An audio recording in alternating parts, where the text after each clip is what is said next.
Hey there everyone! Welcome to Deck Building 101, a beginner's guide to crafting your own Lorcana deck. So you have got some product, maybe a few starter decks, and now it's time to dive into the fun of creating your very own deck, whether you are tinkering with an existing deck or starting from scratch. There are a few key things you will want to keep in mind. There is no going around the fundamental rules. First, a deck should have at least 60 cards. While you can add more, this count strikes a balance between consistency and variety in your draws during gameplay. Second, you are allowed a maximum of 4 copies of each individual card, no characters, cards. You can have multiple versions of the same character. 3. You have to limit your deck to a combination of at most 2 ink colors.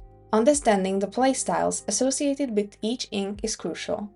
Each ink embodies a distinct approach to gameplay, and finding the one that aligns with your preference is key to enjoying your deck. Let's quickly recap what each color kind of represents. Starting with Amber. Amber embodies a community-driven playstyle, thriving as a leader or a supportive member within the colors. Whether functioning as a healer, bodyguard, or a loyal follower, Amber decks excel in going wide, leveraging character synergy, and manipulating the ink curve. Amethyst, on the other hand, is a bit more elusive. It leans towards control strategies, with tools for card draw, deck filtering, and exerting influence over opposing characters, including the newly introduced Bounce package. Emerald decks revel in disruption, aiming to create obstacles and foster balanced exchanges in gameplay. They employ abilities like warding against attacks, strategic evasiveness, calculated recklessness, and utilizing discard tactics to create problems for opponents. Ruby revolves around warriors, explorers, and thieves. They thrive on explosive characters. Some of their key abilities are evasive, rush, and reckless. Sapphire decks excel in strategy and invention. This ink serves as an excellent support color due to its ramping ability, accelerating resource acquisition and enabling more significant plays. Additionally, Sapphire shines as the primary color for item-based decks. Steel stands tall as a symbol of strength and power. Steel Glimmers are imposing and formidable characters. Some of its keywords are Challenger, Bodyguard, and Resist. Exploring all of these inks and their associated playstyles can help you identify which colors resonate with your gaming preferences, allowing you to craft a deck that truly suits your playstyle. Before diving into deck construction, it's crucial to consider a few key principles, uninkables. To avoid the frustration of waiting for specific cards to progress your available ink number, aim to include around 12 to 18 non-inkables, depending on your playstyle. Second, the ink curve. You should be able to play characters or respond to your opponent's moves at every turn. Having low-cost characters helps prevent opponents from gaining an early advantage with the help of such characters as Lilo or Pinocchio, while higher-cost characters are essential for countering powerful adversaries later in the game. Your strategy might adjust this curve, favoring aggro characters, or extending it for ramp colors. 3. Card draw. While Amethyst might be the primary color associated with drawing cards, each ink possesses its unique methods to ensure a consistent flow of cards in your hand. Understanding these ink-specific card drawing strategies allows players to leverage the strengths of their chosen inks while building a deck that ensures a steady supply of cards throughout the match. Fourth, you have to know your opponent. Considering the decks you might encounter is also a crucial aspect of deck building. Anticipating the popular strategies or archetypes prevalent in the current meta helps tailor your deck to be more versatile and prepared for various matchups. Do they rely heavily on items? Do they have a lot of evasives or characters with resists or ward? You have to have an answer to most of these. Shift target. Are you adding a Floodborn character? In that case, you always have to assess whether the shift target aligns with your deck's strategy and goals. Including a shift target should contribute meaningfully to your overall game plan, providing strategic advantages or synergies that enhance your deck's performance. Now, when it comes to building your deck, there are various methods preferred by different players. Some prefer the traditional method of physically looking at all their cards, laying them out and building from there. Others like to utilize the official Lorcana app, their personal spreadsheets, or online platforms such as Lorcania, Pixelborn, or Dreamborg.inc. Today we will walk you through the deck building process using a user-friendly platform that streamlines the deck building experience in a visually intuitive way. But remember, the method you choose should align with your comfort and preference in organizing and visualizing your own cards. Starting the deck building process begins with selecting an idea, a specific mechanism, ink color, or perhaps a favorite special card or cards. It's perfectly acceptable, especially when starting your deck building journey, to seek inspiration from existing decks, a practice commonly referred to as net decking. To start, we will look at my favorite Rise of the Floodborn card, the Emerald Beast Relentless. Starting with a card you admire or find intriguing can serve as a fantastic cornerstone for constructing a deck that aligns with your preferences and playstyle. We're aiming to leverage Second Wind as our win condition, triggering its ability to ready your characters whenever an opponent's character takes damage.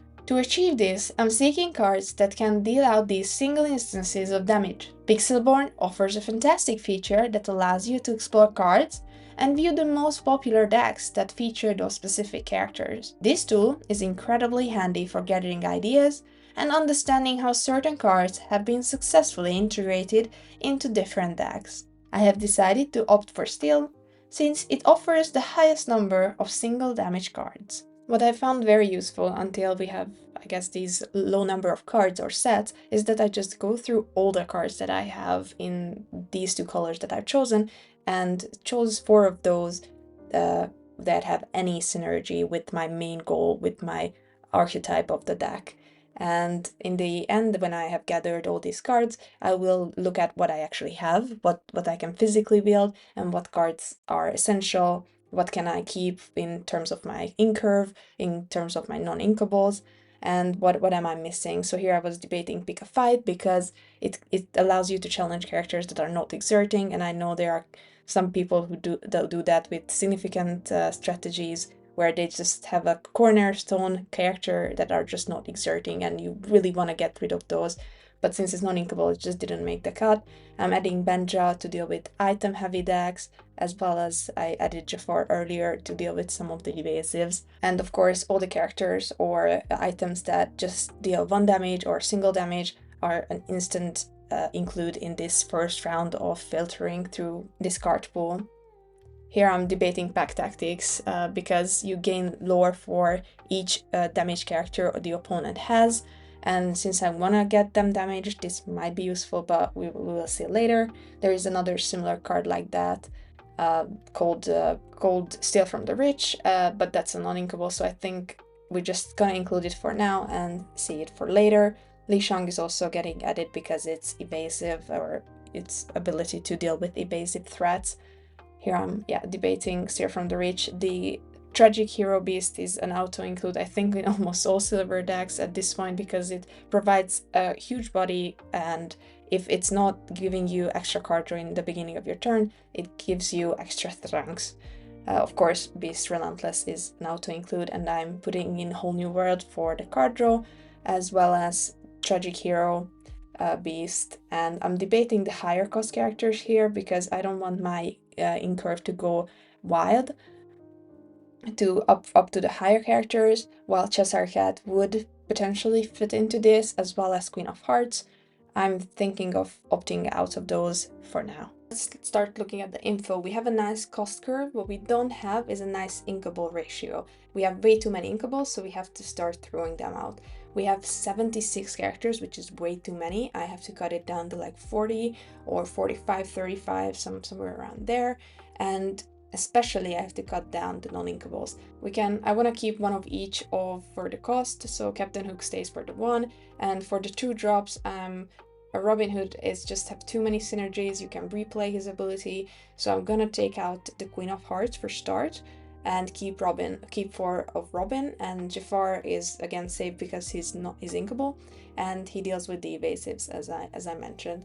So for the 3 drops, if we look at the 3 drops, we have 3 very good characters. So Benja took for the items, and Prince just with the resist, he's a very durable character, and Tinkerbell I keep for the shift as a shift target. For the 4 cost, we have Chief Bongo, who's a non-inkable, and if we count how many Floodborn characters we have, it's just 2. So he's officially not included in my deck because there is no payoff for him.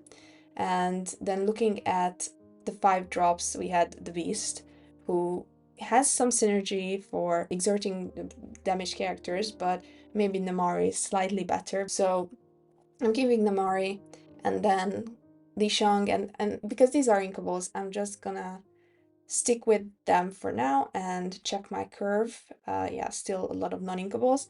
So we have to look at actions, songs, and items. We have Stampede, which is a very situational action card, so that has to go for now. Fire the Cannon, of course, you must include that. Ring the Bell is the hard removal of this type of deck that stays, and Steal from the Reach and Pack Tactics is quite similar, so I'm taking out Steal from the Reach. Again, with Let the Storm Range on and Strength of the Fire, same cost, kind of similar, so I'm taking out the non-inkable ones. I'm reducing the number of cards I have from Plasma Blaster, Grab Your Sword, and Whole New World, because they are strong cards, but I don't want them to fill out my whole hand. So now I have 18 non-inkables, which I still find a bit too high for this type of deck. I'm still reducing some, for example, Namari. She has a low power, high-ish willpower, but I'm not such a big fan. Would be definitely better if she would be stronger. And we still have 68, 70 cards, so I'm taking out everyone who's like not essential, such as the shift target. And now we have 16 because I took out an inkable. I'm reducing Fire the Cannon, which might be controversial. But, you know, this is just the first iteration, so we can come back and change all of these. I have 66 cards left, so we have to make some final adjustments. We mostly left with inkable cowards, so I'm just taking out some of the Jafars and some of the Dreadnoughts to make the final cuts, and we can test it, and then we can come back and iterate. I'm quite happy with how this turned out, and, you know, you have to play test it first. It's important to keep in mind that certain energies might not be viable yet. Yeah, I'm looking at you, Donald. Nonetheless, it's always best to give it a shot and see if it works. That's where the fun lies. Besides, experimenting allows you to explore, and when that crucial key card is eventually revealed, whether it makes or breaks the deck you aim for, you will have a better idea of how to adapt and make the most out of it. I hope you find this recap useful and have fun implementing some of these ideas. If there are any other aspects of the game you would like a video on, just let me know. Until next time, happy loring everyone!